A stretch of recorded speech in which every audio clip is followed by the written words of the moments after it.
আজকে আমরা মানববন্ধনে দাঁড়িয়েছি কারণ আমাদের এখানে আইটি পার্ক বানানোর কথা ছিল, কিন্তু কিছু খারাপ মানুষের ফলে এখানে আবাসিক প্রতিষ্ঠা করার কথা চলছে। কিন্তু আমরা চাই এখানে আইটি পার্ক প্রতিষ্ঠা হোক, কারণ আইটি পার্ক যদি প্রতিষ্ঠা হয় তবে আমাদের স্কুল থেকে বা এখানকার শিক্ষা প্রাঙ্গণের অনেক মানুষ অনেক কিছু শিখতে পারবে। কারণ এই এলাকাটা খুব একটা ভালো নয়, এখানে মাদক আসক্তি থেকে শুরু করে অনেক আসক্তি আছে। যদি আইটি পার্ক হয় তাহলে বেকারত্ব কমবে এবং অনেক মানুষ জব পাবে।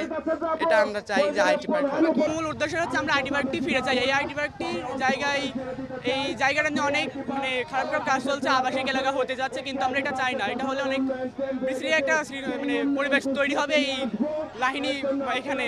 এই জন্য আমরা এই আইটি পার্কটা চাই যে এখানে গেলে আমরা ওখানে যাইতে পারবো, আমরা ওখানে যে টাইম স্পেন্ড করতে পারবো।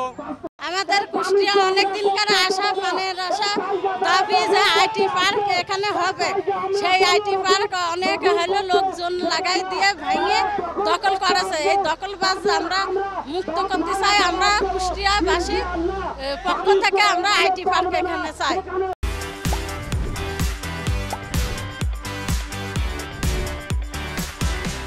17 বছর যে স্বৈরাচারী সরকার বিভিন্ন উপায়ে ক্ষমতা দখল করেছিল, এই 17 বছর স্বৈরাচারী সরকারের আমলে দেশে কোনো নিয়ম নীতি ছিল না। টানা সেই স্বৈরাচারী হাসিনার আমলে যেভাবে স্বজনপ্রীতি হয়েছে, ঠিক একই কায়দায় এই একই স্বজনপ্রীতিকে লক্ষ্য করে একটি কুচক্রী মহল আওয়ামী লীগের আমলে এই মেডিকেল কলেজ হাসপাতালের জায়গাটাকে বিভিন্ন ব্যক্তির নামে, যারা ফিনান্সিয়ালভাবে খুবই ভালো, যাদের শহরে একাধিক বাড়ি রয়েছে, তাদেরকে এই স্বজনপ্রীতির মাধ্যমে প্লটগুলো দেওয়া হয়েছে। তা আমাদের এলাকাবাসী স্পষ্ট দাবি, যেহেতু এখানে একটা আইটি পার্ক ছিল, আইটি পার্কটা খুবই দরকার আমাদের কুষ্টিয়ার জন্য, যেখানে হাজার হাজার ছেলেমেয়েরা তাদের হচ্ছে রুজির ব্যবস্থা হবে। তো এই আইটি পার্কটা ভেঙে কখনোই আইটি পার্কের বিকল্প এবং মেডিকেলের সম্প্রসারণের বিকল্প কখনোই এই হচ্ছে প্লট হতে পারে না। মডার্ন ওয়ার্ল্ডের সাথে আমাদের যদি keep pace with the changing world, অর্থাৎ পৃথিবীর সাথে যদি তাল মিলায়ে চলতে হয়, সেই জন্য আমি মনে করবো অবশ্যই এই আইটি পার্কটা দরকার।